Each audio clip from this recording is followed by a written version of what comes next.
وہ جھوٹ بول رہا تھا بڑے سلیقے سے، وہ جھوٹ بول رہا تھا بڑے سلیقے سے، میں اعتبار نہ کرتا تو اور کیا کرتا، میں اعتبار نہ کرتا تو اور کیا کرتا۔ تھوڑا تھوڑا جھوٹ ملا لے اپنی سچی باتوں میں، تھوڑا تھوڑا جھوٹ ملا لے اپنی سچی باتوں میں، ورنہ جھوٹے لوگوں میں تو کیسے عمر گزارے گا۔ بسم اللہ الرحمن الرحیم۔ آج ہم فرسٹ ایئر کے ابتدائی 4 مضامین کا جائزہ لیں گے، ان کے اہم سوالات، نکات و اشارات اور تشریح کے حوالے سے بھی دیکھیں گے جو چیزیں آپ کے کام آ سکتی ہیں۔ تو سب سے پہلے دیکھیے صفحہ نمبر 1 پہ، دیکھیے صفحہ نمبر 1 پہ سر سید احمد خان، ان کا تعارف دیکھتے ہیں، اس میں کوئی اہم ان کے تعارف کے حوالے سے کوئی بات ہے۔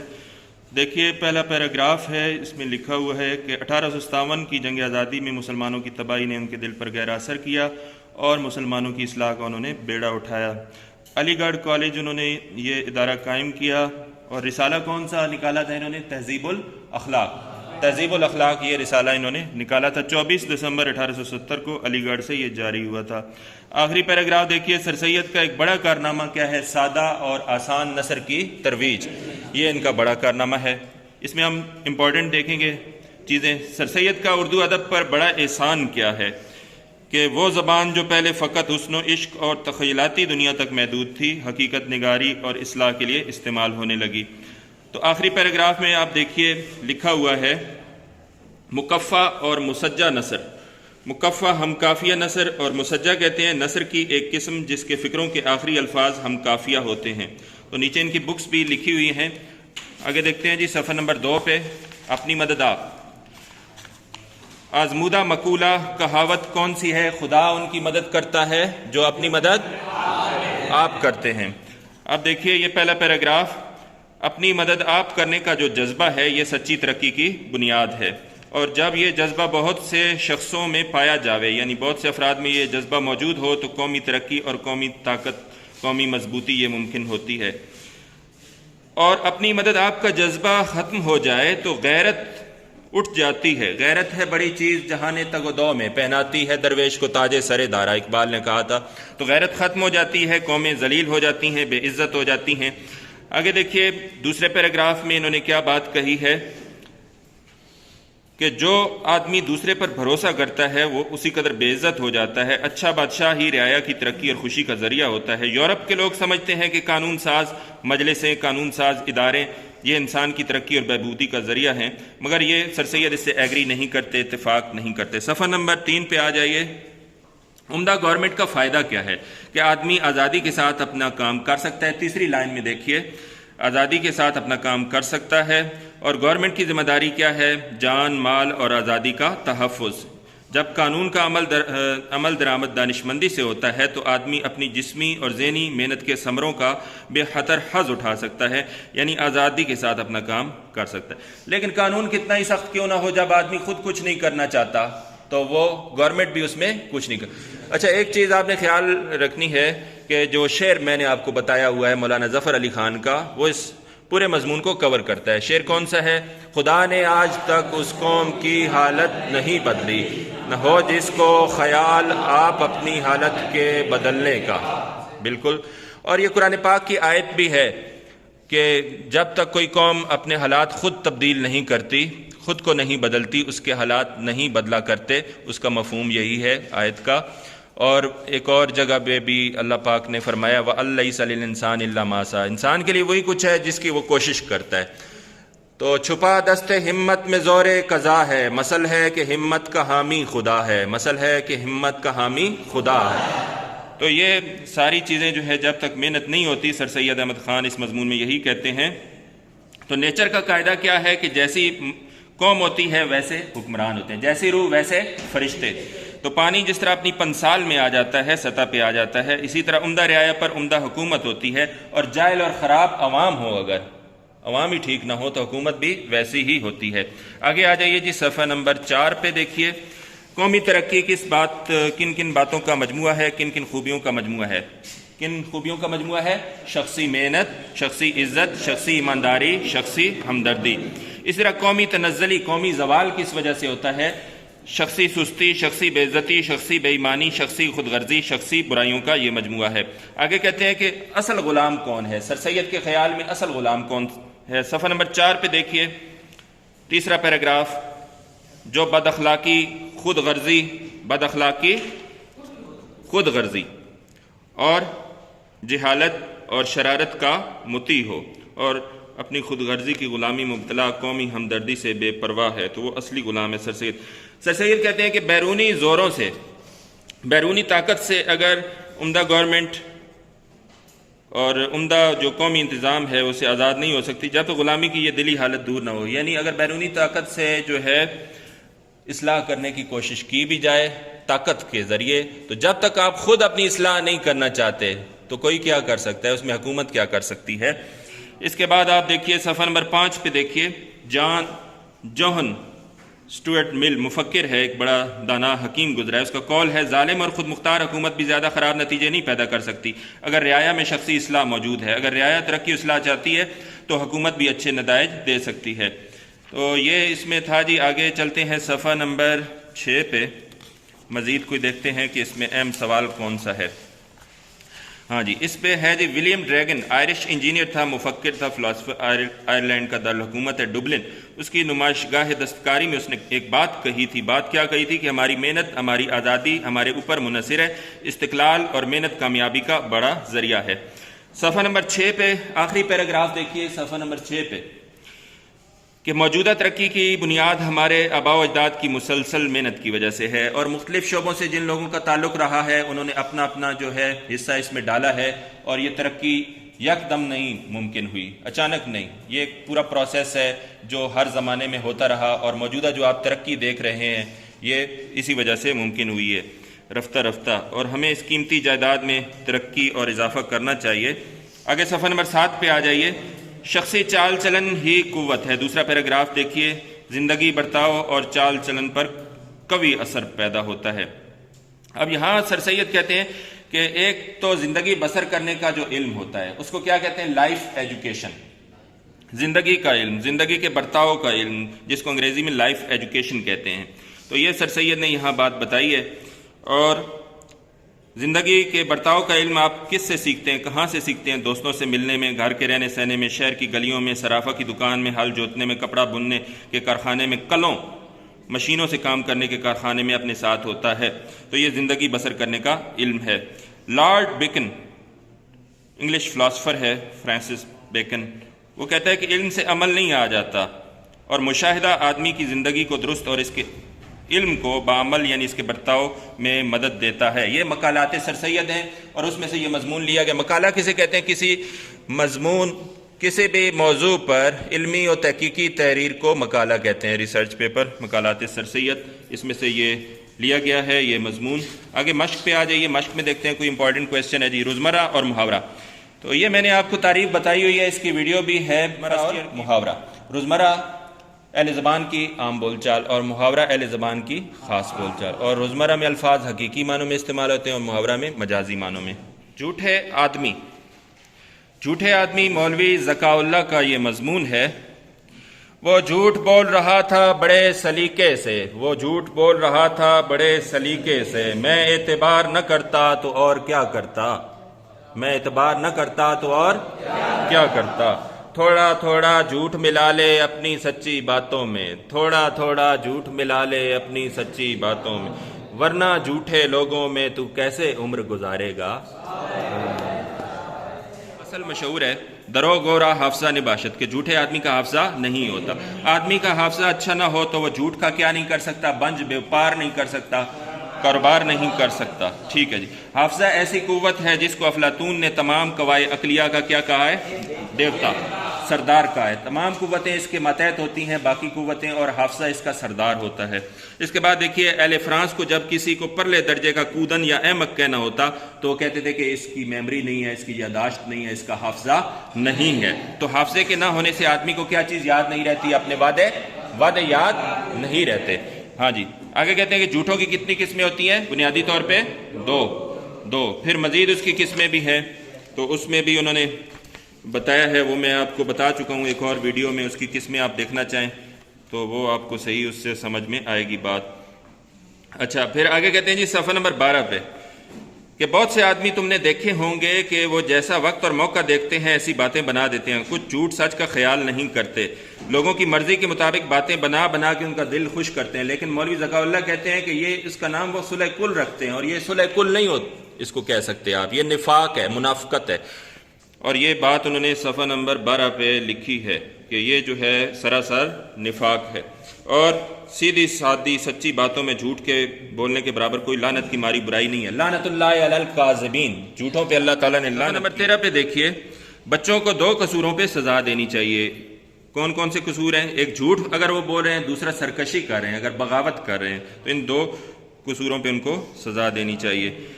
اس کے بعد کہتے ہیں کون سے لوگ ہیں جو اپنے فائدے کے لیے جھوٹ بولتے ہیں؟ دکاندار اور وکلاء۔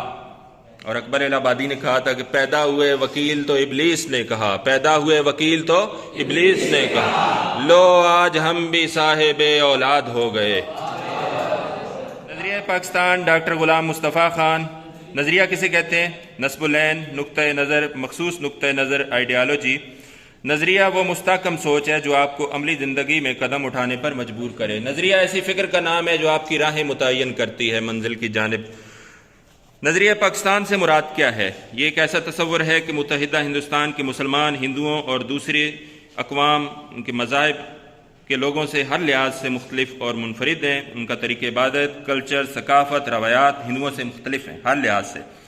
تو ہندوستانی مسلمانوں کی صحیح اساس کس پہ ہے؟ دین اسلام۔ یہ دین اسلام کی صحیح اساس ہے اور لا الہ الا اللہ ہے۔ اس نظریے کو 2 قومی نظریہ بھی کہا جاتا ہے۔ پاکستان کا مطلب کیا؟ لا الا اللہ، لا الہ الا اللہ پاکستان کا مطلب کیا؟ اچھا جی، اب دیکھیے صفحہ نمبر 16 پہ دیکھیے، مسلمانوں نے ہمیشہ کس چیز کو اپنا شیوا بنایا؟ رواداری کو۔ لیکن جب کفر و الحاد اپنا غلبہ کرنا چاہتا ہے، مسلمانوں کا رویہ تبدیل ہو جاتا ہے اور وہ ڈٹ کر کھڑے ہو جاتے ہیں۔ بادشاہ اکبر کی بے جا رواداری سے نقصان کیا ہوا کہ ہندو جو ہے وہ سیاست میں ان کا عمل دخل شروع ہوا اور ملک میں کافرانہ طور طریقے رائج ہوئے اور مسلمانوں کی آزادی ان کے دینی معاملات میں ختم ہو گئی۔ اکبر کے آخری دور میں اسلام کی سربلندی کے لیے ایک شخصیت کھڑی، اس شخصیت کا نام کیا تھا؟ حضرت مجدد، ہاں جی، شیخ احمد سرہندی، حضرت مجدد الف ثانی رحمۃ اللہ علیہ۔ مجدد تجدید کرنے والا، پرانے کو نیا کرنے والا، اور یہ کہتے ہیں کہ 1000 سال کے بعد ایک مجدد پیدا ہوتا ہے، پرانے کو نیا کرنے والا۔ اچھا جی، جہانگیر کے زمانے میں محض دین کی خاطر قید و بند کی سختیاں جھیلیں اور اسلامی قدروں کو نئے سرے سے فروغ دیا۔ اورنگزیب کے بعد اس کے بیٹوں کے باہمی نفاق کی وجہ سے مغلیہ سلطنت زوال شروع ہو گیا۔ مغل پہلا جو بادشاہ تھا ہندوستان میں وہ ظہیر الدین بابر تھا، اور آخری تھا بہادر شاہ ظفر۔ کتنا ہے بد نصیب ظفر دفن کے لیے، 2 گز زمین بھی نہ ملی کوئے یار میں۔ اب یہ دیکھیے، سلطان حیدر علی اور سلطان ٹیپو کیوں ناکام ہوئے؟ پہلا پیراگراف دیکھیے۔ ہاں، دوسرے جو سردار تھے انہوں نے ساتھ نہیں دیا، انہیں کامیابی حاصل نہ ہو سکی۔ صفحہ نمبر 17 پہ دیکھیے، کانگریس کب قائم ہوئی؟ 1885 میں، لیکن کانگریس نے صرف ہندوؤں کے مفادات کا تحفظ کیا۔ اور اس کے بعد دیکھیے 1906 میں کون سی؟ ہاں جی، مسلم لیگ کی بنیاد پڑی تنظیم، ٹھیک ہے۔ اس کے بعد صفحہ نمبر 17 پہ دیکھیے کہ پہلی جنگ عظیم چھڑی۔ پہلی جنگ عظیم جو ہے، اس جنگ کے نتیجے میں مسلمانوں کی عظیم خلافت کا خاتمہ ہوا۔ پہلے جنگ عظیم 1914 سے 1918 تک، اور روس، فرانس، برطانیہ، اٹلی، امریکہ یہ ایک طرف تھے، اور دوسری طرف تھے آسٹریا، ہنگری، جرمن سلطنت ترکی، سلطنت عثمانیہ اور بلغاریہ۔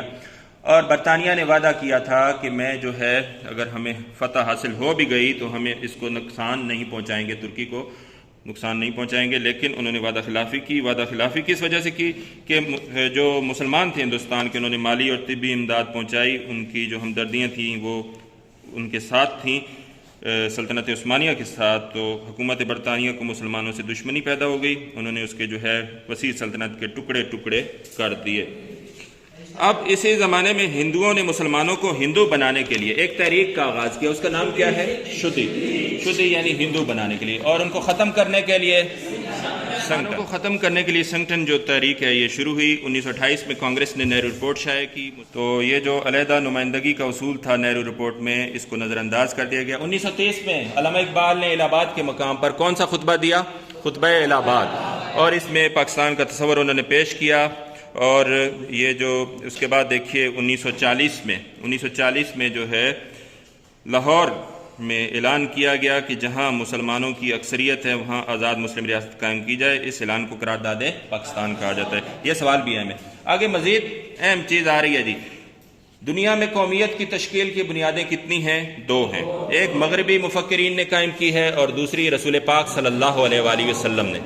تو جو مغربی مفکرین کے ہاتھ تصور قومیت ہے اس کی بنیاد رنگ و نسل پہ ہے، جغرافیہ پہ ہے، وطن پہ ہے، اور جو رسول پاک صلی اللہ علیہ وسلم نے جو قومیت کا تصور مسلمانوں کے ہاں ہے وہ کون سا ہے؟ ہاں جی، اس کی بنیاد رنگ و نسل پر نہیں، کسی عربی کو اجمی پر کوئی فوقیت حاصل نہیں، اجمی کو عربی پہ کوئی فوقیت، گورے کو کالے پہ، کالے کو گورے پہ۔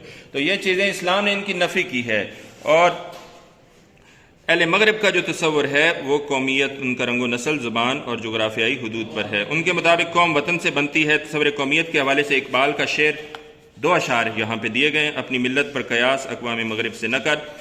تو جو مسلمانوں کا تصور قومیت ہے وہ اہل مغرب سے جدا ہے، خاص ہے ترکیب میں قوم رسول ہاشمی، ان کی جمعیت کا ہے ملک و نسب پر انصار۔ اہل مغرب کا جو تصور قومیت ہے اس کی بنیاد کس پہ ہے؟ رنگ و نسل پہ ہے، خاندان پہ ہے اور وطن پہ ہے۔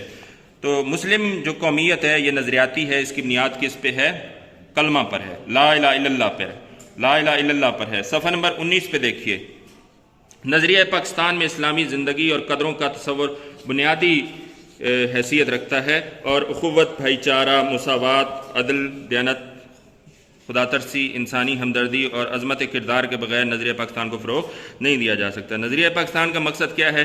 اسلامی اصولوں کی ترویج و اشاعت اور اہل عالم کے لیے مثالی مملکت کا نمونہ فراہم کرنا۔ کہ نظریہ پاکستان کا مقصد ایک اسلامی اور فلاحی مملکت بنانا ہے۔ یہ سوال بھی آ سکتا ہے، اگر یہ آ جائے پیراگراف آ جائے اس میں سے کوئی سوال آ جائے، اس طرح بنا سکتے ہیں۔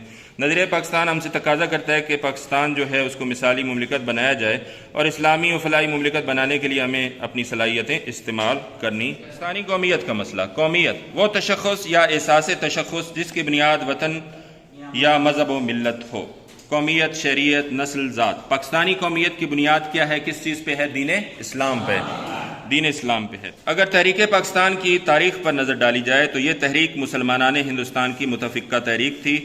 مشترکہ ہندوستان میں ان کی روایات، ان کی زبان اور مخصوص طرز زندگی کے زندہ رہنے کے امکانات کم تھے، تو مسلمان اپنی تہذیب اور ثقافت کو، روایات کو چھوڑنے پر تیار نہیں تھے جس کی بنیاد دین اسلام پر تھی۔ تو پاکستانی قومیت سب سے پہلے ان عقیدوں سے عبارت ہے جس کا مرکزی نقطہ اسلام اور اس کا دیا ہوا تصور حیات اور نظام زندگی۔ نمبر 24 پہ دیکھیے، پاکستانی قومیت کے 2 حصے ہیں۔ پاکستانی قومیت کے کتنے حصے ہیں؟ 2 حصے ہیں۔ پاکستانی قومیت کے 2 حصے ہیں، ظاہر اور باطن۔ تو اس کا ظاہر جو ہے اس کا جغرافیہ ہے، وطن، ملک، اور اس کی جو روح ہے، اس کا جو باطن ہے وہ تخیل ہے، وہ نظریہ ہے جس کی بنیاد پر پاکستان حاصل کیا گیا، پاکستان بنایا گیا۔ تو اب آگے آ جائیے جی، صفحہ نمبر 25 پہ۔